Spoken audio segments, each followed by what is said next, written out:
Shoqata Bëmirë se Arasta mbrëm organizoi panajirin e mirësisë dhe sipas Fadil Qesku, organizatori i këtij panajiri, tregon se këto produkte dhe mallra do të shiten me çmime shumë të volitshme dhe pastaj këto mjete do të ndihmojnë familjet e varfra të qytetit të Prizren dhe mëtej. Të gjitha këto produkte apo mallra janë donacion prej bizniseve dhe afarizve të qytetit të Prizrenit.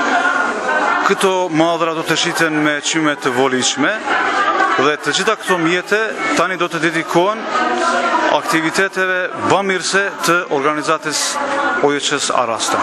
Në këtë panajir të mirësisë gjenden të gjitha llojet e tekstileve si për fëmijë, të rinj dhe për të moshuar. Do të jetë i hapur mazdite prej orës, duke filluar prej orës 1 deri në orën 6, tani do të ketë një pauzë, tani prap do të vazhdon prej orës 9:30 deri ka mesnata.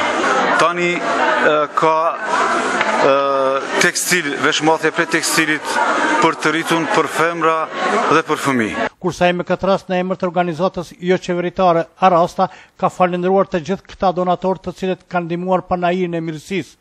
Kjo shoqatë me forma të ndryshme, sidomos në këtë muaj, po ndihmon edhe shumë familje me gjendje të rëndë ekonomike, duke begatuar sofrat e tyre në iftare dhe syfyre të shumta.